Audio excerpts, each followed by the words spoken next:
Selalu gagal gelombang, teman-teman bisa mencoba cara lama ini.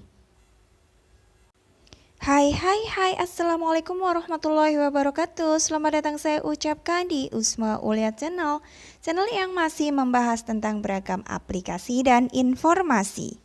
Informasi pada kali ini masih akan saya bahas informasi seputar kartu prakerja dan lebih spesifiknya yaitu tentang cara yang bisa dicoba oleh teman-teman yang selalu dinyatakan gagal gelombang prakerja. Jadi pastikan teman-teman untuk menyimak video ini sampai selesai ya, jangan di skip agar tidak ada informasi yang terlewatkan dan juga tidak gagal paham. Terima kasih disampaikan pada teman-teman yang telah mengklik video ini. Saya doakan semoga kalian sehat dan sukses selalu ya. Dan bagi yang belum subscribe, mohon dukungannya dengan cara subscribe, bunyikan lonceng notifikasinya, dan juga tinggalkan jejak dengan like dan komennya. Semoga kebaikan teman-teman akan kembali pada kalian berlipat ganda. Terima kasih disampaikan. Ya, langsung saja masuk ke pembahasannya. Sebagai informasi untuk teman-teman, program Kartu Prakerja sudah ada sejak tahun 2020 dan di awal-awal program tersebut pada saat itu ada aturan bagi peserta Kartu Prakerja yang dinyatakan gagal gelombang lebih dari 3 kali bisa untuk mengirimkan form pengaduan yang ada di layanan butuh bantuan prakerja. Tapi kemudian cara itu tidak lagi digunakan. Jadi bagi yang belum lolos berkali-kali tidak perlu lagi untuk mengirimkan form pengaduan. Hanya disarankan untuk klik gabung gelombang di gelombang berikutnya saat pembukaan gelombang ya. Karena kuota untuk tiap gelombang di suatu daerah itu berbeda-beda. Jadi artinya jika teman-teman belum dinyatakan lolos atau masih gagal gelombang itu karena tidak masuk dalam kuota. Sebagaimana kita ketahui seperti contoh di gelombang 48 hanya ada 10.000 peserta yang dinyatakan lolos gelombang. 10.000 peserta itu untuk satu Indonesia. Sedangkan kita tahu Indonesia terdiri dari banyak provinsi dan satu provinsi itu pun terdiri dari banyak sekali kabupaten. Jadi intinya 10.000 peserta itu hanya dari seluruh masyarakat di Indonesia, sedangkan dibandingkan dengan peminatnya yang lebih dari jutaan ya, otomatis lebih banyak yang gagal dibandingkan yang lolos. Dan hal ini terbukti pada diri saya pribadi ya. Sebagai informasi untuk teman-teman, saya pribadi pernah gabung gelombang pada gelombang 27 dan saya baru dinyatakan berhasil atau lolos gelombang di gelombang 41. Ini seperti yang teman-teman lihat, kita tapkan saja. Ini adalah dashboard milik saya, untuk akun milik saya. Ini saya masuk ke profil, kita lihat riwayat gelombang untuk teman-teman bisa simak ya.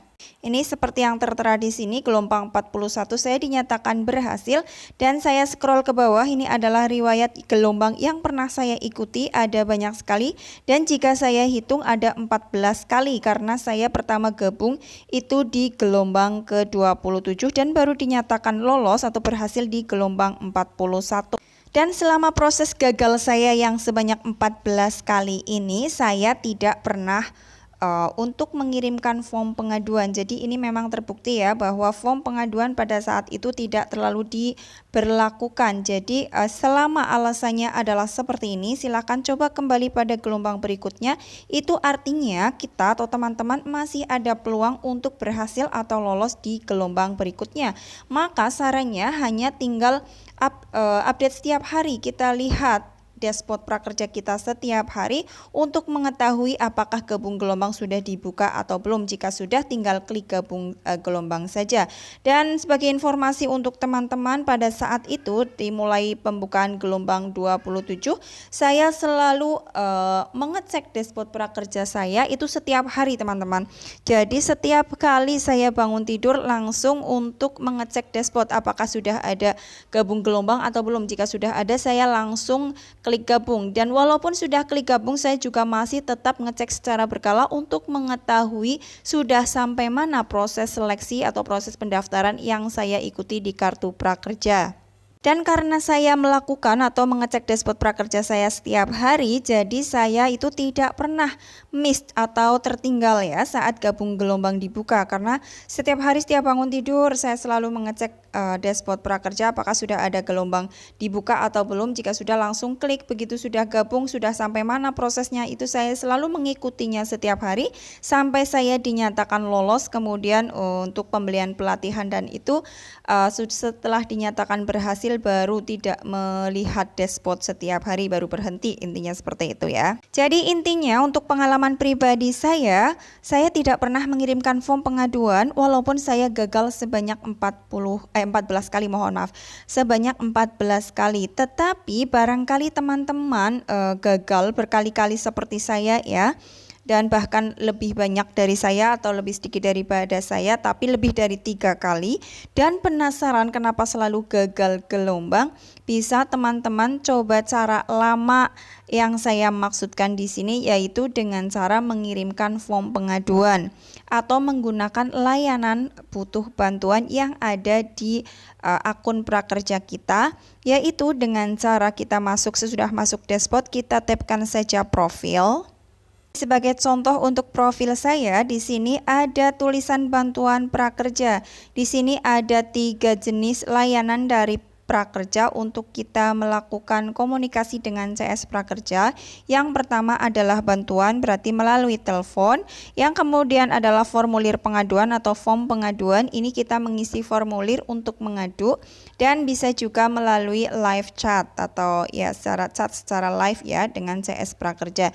Jadi teman-teman silakan gunakan salah satu layanan tersebut untuk menghubungi CS Prakerja dan untuk menanyakan kenapa selalu gagal gelombang. Tetapi kalau merujuk pada yang pernah disarankan di awal prakerja, yaitu di tahun 2020, yaitu menggunakan formulir pengaduan, maka pada kolom seperti ini tapkan saja formulir pengaduan, dan tampilan dari formulir pengaduan adalah seperti ini. Maka teman-teman tuliskan saja untuk nama lengkapnya, ini yang wajib diisi ya, alamat email yang teman-teman daftarkan di kartu prakerja, tipe pengguna berarti teman-teman sebagai calon peserta karena belum dinyatakan lolos ya, terus judul pertanyaan atau kendala sobat, yaitu teman-teman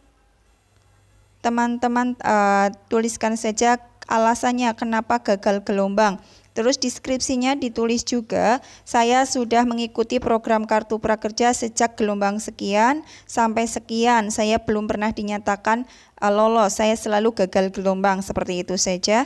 Dan untuk lampirannya di sini tambah file atau taruh file di sini adalah lampiran atau screenshot bukti riwayat gelombang teman-teman sudah berapa kali dinyatakan gagal gelombang. Kemudian di tab saja ini kolom persetujuannya, dan kemudian kirim pesan. Jadi intinya keputusan ada di teman-teman. Kalau teman-teman penasaran kenapa selalu gagal gelombang, bisa dicoba saran saya menggunakan formulir pengaduan tadi. Tetapi jika teman-teman cukup tidak penasaran, tidak terlalu penasaran, cukup tahu atau cukup paham kenapa masih gagal, teman-teman tinggal lakukan saja seperti yang saya lakukan pengalamannya, yaitu dengan mengecek dashboard setiap hari, setiap kali bangun tidur untuk mengetahui perkembangan sudah sejauh mana program prakerja saat ini. Barangkali sudah dibuka gabung gelombang atau belum. Jika sudah, tinggal klikkan gabung saja. Demikian untuk pembahasan kali ini. Barangkali teman-teman mau share pengalaman teman-teman sudah berapa kali gagal gelombang, bisa dituliskan di kolom komentar ya. Dan semoga informasi ini bermanfaat. Tentunya salam sukses selalu untuk kalian. Dan sekali lagi bagi yang belum subscribe, mohon dukungannya untuk subscribe dan bunyikan lonceng notifikasinya. Akhir kata, wassalamualaikum warahmatullahi wabarakatuh.